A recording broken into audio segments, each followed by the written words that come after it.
L'orientation budgétaire, c'est simplement la contribution du groupe Divers Droite, Monsieur le maire. Merci de me laisser la parole. Nous parlions de maîtrise de la dépense publique. Les dépenses donc, qui sont liées à la masse salariale, qui sont effectivement listées depuis de nombreuses années, bien avant même le début de ce mandat, mais vous étiez déjà aux affaires.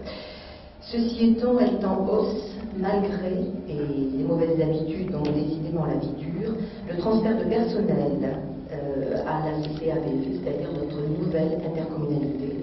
Ça avait déjà été le cas au niveau de la création de la CC3V, où nous avions espéré voir une baisse justement de ce poste particulièrement lourd pour nos finances municipales.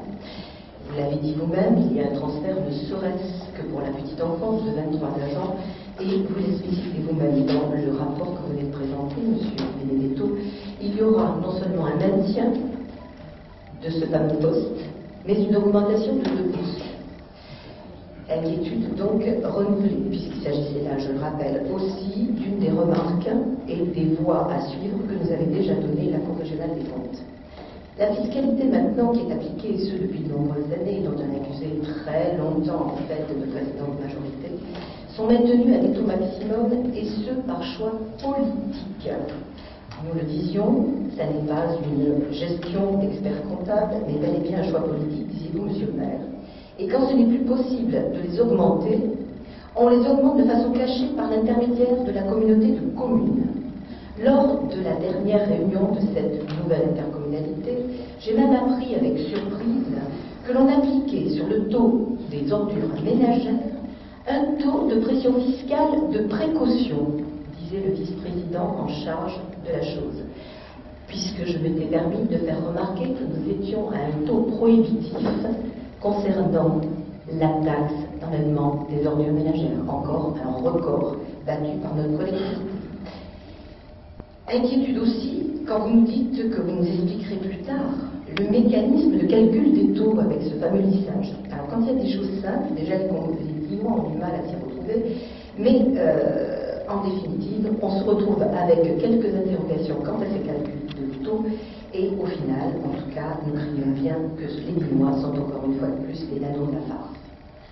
Quant aux subventions, nous l'avons fait remarquer déjà depuis de nombreuses années, puisque nous en sommes quand même à notre 5e année de mandat sur les 6 légales. Les subventions sont, par rapport aux communes de même population, plus de 37%, donc en hausse par rapport aux autres communes. Je ne pense pas que les autres communes puissent être qualifiées de communes irresponsables, ne faisant pas ou peu cas de la dynamique et de l'application de ces citoyens. Ceci étant donc, pour nous, cette proposition caméléon de notre municipalité, du moins de votre majorité, Monsieur le maire, vous force à satisfaire un maximum d'associations dans les buts, à notre sens, purement électoralistes. Vous n'hésitez même plus à revenir sur vos prises de position, c'est ce que j'ai découvert sur le site de notre municipalité, comme dans le dossier du studio 57, où après avoir soutenu, et ce fut pour nous, groupe Divers Droite, un moment particulièrement difficile, soutenu à cette époque-là qu'il fallait une vente d'alcool pour justement soutenir et garantir la viabilité de ce projet de studio 57. Quelle fut notre surprise dans le site internet donc de voir que vous vous félicitiez maintenant, c'est-à-dire vous dire exactement l'inverse, qu'il y ait eu en tout cas de la part du studio 57 abandon de cette vente d'alcool. Ce sont les Dinois qui payent votre propagande, M. Bloyen, et celle des différents groupes politiques qui composent votre majorité. Quant à la dette, désolé, mais la Cour des comptes avec laquelle vous êtes fâché, dans un rapport, vous dit que vous ne faites que rallonger celle-ci. Nous vous rappelons tout simplement, mais c'est la Cour des comptes qui le dit, et ne pas nous qualifier donc d'être fâché avec des chiffres, je renvoie donc aux experts de la Cour régionale des comptes, qu'elle aurait dû être éteinte en 2015. Avec votre gestion, il nous faut attendre 2031 et donc faire supporter cette même dette à nos enfants, voire nos petits-enfants. Rien d'étonnant, si cela étant donné que, en tant que vice-président de la CC3V, vous étiez chargé des finances depuis donc presque 11 ans bientôt, c'est-à-dire que maintenant vous êtes en charge de sa présidence, vous utilisez toujours les mêmes ficelles.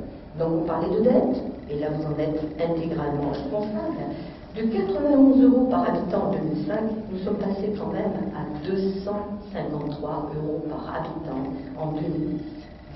Votre mauvaise gestion est systématiquement épinglée. Même M. Béraud, quand il n'était pas adjoint au maire, bien sûr, mais dans une position qu'à l'époque on pouvait qualifier de feutrée, avait lourdement remis en cause vos capacités de gestionnaire. Quant au chapitre investissement, vous nous dites textuellement que vous ne savez pas où vous allez. C'est en tout cas ce qui est dit quant à un caractère incertain. La preuve en est l'éternel report de projet, telle la réflexion de la place générale de Gaulle, et puis une arlésienne, puisque c'est notre spécialité sur le bassin minois, le parking, le deuxième sous-sol du parking Gassendi, qui était pourtant annoncé déjà en 2008, et annoncé pour l'automne dernier. L'absence totale de projet de développement économique. Le développement économique a été effectivement transféré à l'intercommunalité. Mais devons-nous vous rappeler que c'est systématiquement des élus de la majorité municipale qui ont eu entre les mains cette fonction et cette responsabilité de développement économique? Alors, si vous ne savez pas où vous allez, moi je sais où nous allons avec vous, c'est dans le mur. Si l'on devait effectivement graver sur le fronton de la mairie la maxime résumant votre gestion, on pourrait y dire parler fort, mépriser et mentir. Très souvent, on a voulu cacher derrière des décibels développés, derrière des... quand je parlais de mépris, vous êtes décidément fâché avec les chiffres. Madame, ça ne nous intéresse pas ce que vous dites, je crois même que vous êtes allé jusqu'à dire qu'on s'assoit dessus ou nous n'avons rien à cirer. Ceci étant, voilà, sur le fronton, ce en quoi se résume votre gestion. Alors, oui, voilà ce que le groupe Divers Droite avait à dire. Il est grand temps que vous arriviez.